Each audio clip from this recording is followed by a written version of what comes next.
And so going into the subject of, you know, this time of year, because this is what I wanted to touch on, because I'm hearing it across the board right now. It's not just one or two people. It's like almost everybody I've talked to this week had a rough time with their eating, or had a rough time with cravings, or had a rough time with energy, had a rough time with just being consistent with their program. And there's reason for that. I don't know about where you live, Carol, but here we've had like lack of sun for like 4 days. It just got really cloudy and cold for like 4 days. And it's like Yeah. everybody went to hell in a handbasket when that happened, because we just went straight from summer to like winter. Like we didn't even have fall. Just like all of a sudden it was 36 degrees out one morning when we woke up. And Wow. we were all like, what just happened, you know? And Wow. prior to that, we Yeah. had quite a bit of rain. And so a lot of people, you know, I saw the trickling down effect of like people had been up, they'd been outside, they've been enjoying the summer, and then all of a sudden it's like winter hit them full force.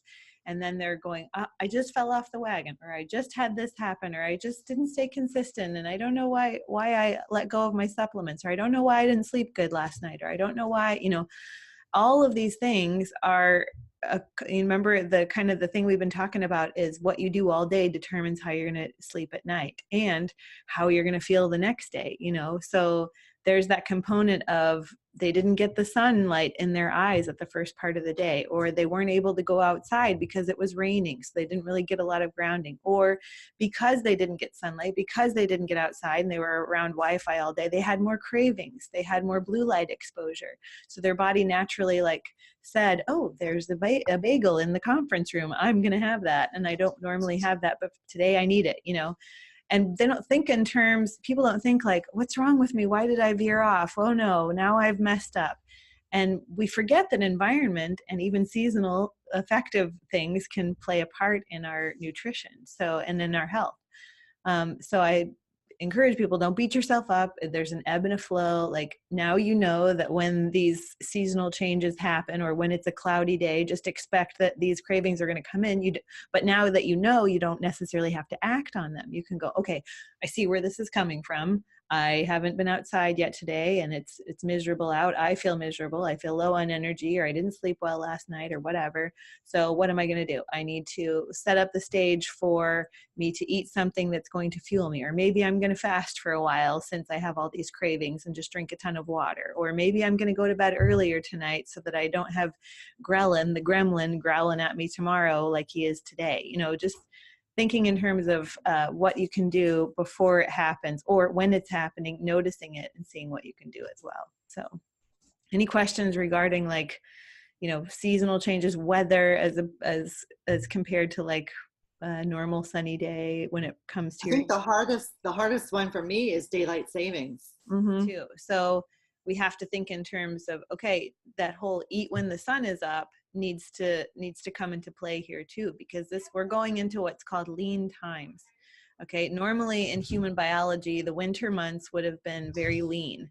They would not have had very much vegetation. They would not have had very much fruit, any fruits pretty much, unless they were in tropical areas.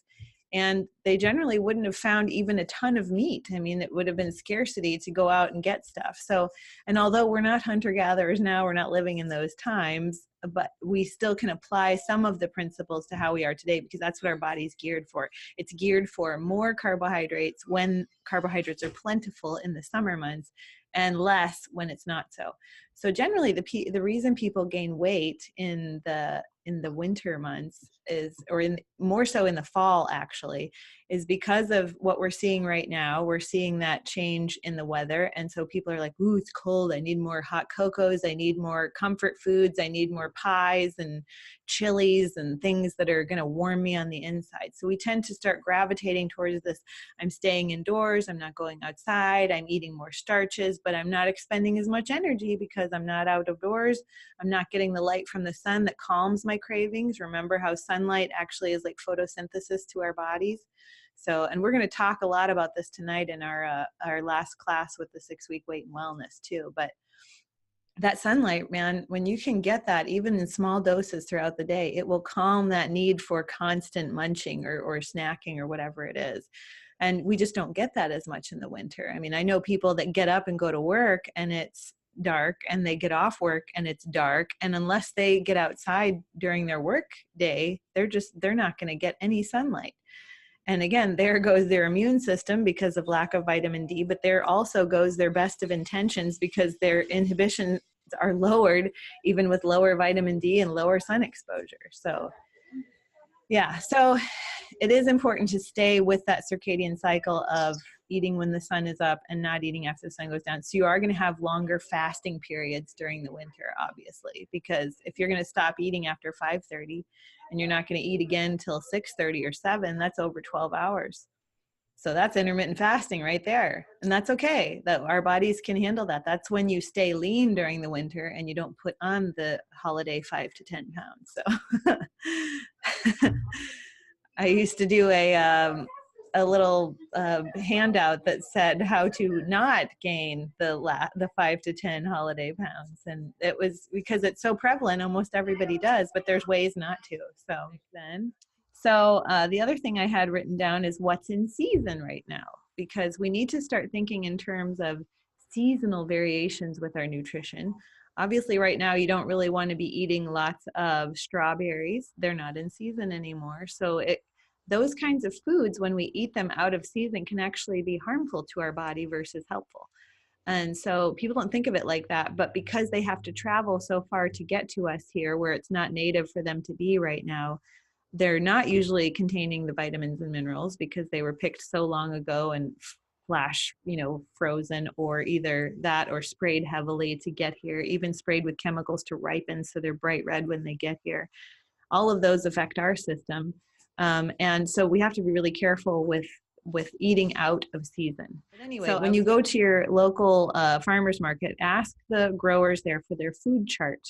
And their food chart will tell you what they're able to grow in your area. Apples, because apples, I don't know if you guys know this, but they're actually native to Asia, not us. So when you hear of Washington apples, those were brought in, and it's not really a native food for this area of the world. So, things like that you need to be just aware of, because they can actually, like I said, cause more issues with your body than helpfulness to your body, due to the fact that if we think about our descent, like European descent, Asian descent, tropical descent, you need to think of in terms of what your ancestors ate too, because that's really important when it comes to what's going to fuel your body in the right way. Has anybody ever ate pineapple and they got like mouth sores? No? Okay. Certain people of Northern European descent will, because it's too much acid for their system. Same thing with things like a lot of citrus fruits and stuff like that. They can do a little, but if they do too much, they'll notice like mouth issues or stomach, their stomach will just feel off. Also bananas. Like a lot of people think that bananas just nature's fast food, except for the fact that there's only a handful of people that should really be eating bananas. And we really have no business eating them if we live in like the northern U.S. and we've got no like tropical descent in our blood. So it's like a very non-native food to our bodies if most of us who are of Northern European descent would think about it logically. So, which is hard for a lot of people. Chatting with somebody. Oh, sorry. I was actually chatting with somebody at ONF today about that. Yeah. About how especially about like veganism and different trends. And so we were talking about how, like you said, you have to really eat within your latitude. And especially at the local co-ops, when you walk in, you can see everything that's in season. Mm-hmm. And so, I'm kind of just sticking to that and sticking what we know versus kind of falling into these fallacies of like, I should give up all meat and it's fattening, or kind of these myths that sometimes kind of get perpetuated too. Yes. Yeah, it's so true. Yeah. Some of these foods, like I said, with low oxalate, and that's a whole other topic we can go into, because it's called a low oxalate diet. So if you're doing all very, very low or minimal oxalate foods all during the day, but you have one time a day when you're like, I want to cook some eggplant, that's not the end of the world, because your oxalates, what little you had just came from that. Or you're craving a piece of dark chocolate, not the end of the world. You can have that one piece, maybe every other day have a piece or something, as long as you're not adding, almonds and all these other things that have oxalates, and eating a spinach salad and going back to things that really can wreak havoc. So yeah. Kale, I believe, is still in season. Brussels sprouts are still in season. Usually any of the cruciferous, like the cabbage I mentioned, and then cauliflower and broccoli, all are hardy winter foods. They can get frost on them and not disappear. So think in terms of that. Like you want to stay away from the ones that would just like wither and die if they got a frost on them. Kind of like, in my opinion, spinach. But I do have an aunt that can grow this like weird spinach that just like never dies no matter what the temperature is. Like, don't be so dogmatic. Just make it work for you when you need to. But then, my motto always is over prepare and then go with the flow, basically. And over prep yourself through the week and then go with the flow. If you don't get to that meal that you prepped, oh well, it's okay. So, all right, more questions. What's going on out there? Question. Yes. On gluten-free, why do some people say if it touches something that's, I guess, the opposite, then it contaminates?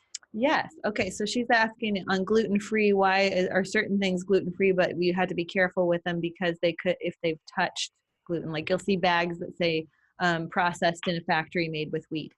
That's because, like for oats, for instance, like if you're just doing regular oats, they've been pushed down a line with wheat or with flour or with whatever grain they were using, and that can contaminate to where someone who is celiac, who cannot, like myself, like can't have any gluten whatsoever, even a little bit would cause me digestive upset or heart palpitations or whatever it is for the individual. So it's best, like if you really are trying to stay gluten-free, to just make sure that those products do state gluten-free and not just regular. If you know you're not celiac, it's not the end of the world to have bits of those, unless you're low oxalate, because wheat is high oxalate. So you would want to avoid those things too. So that's why you get like the gluten-free oats or the flour that's gluten-free, right? Almond flour. Yeah, yeah. Now almond flour is high in oxalate, so you have to be careful with that. But I'm learning. coconut flour is not, though. So you could do things like with coconut flour. As you mentioned, Carol, where the light is getting less, we're going to have less time to work out. I wanted to touch also on like, what should I do when I have less time in the day to get active? Okay, so it really boils down to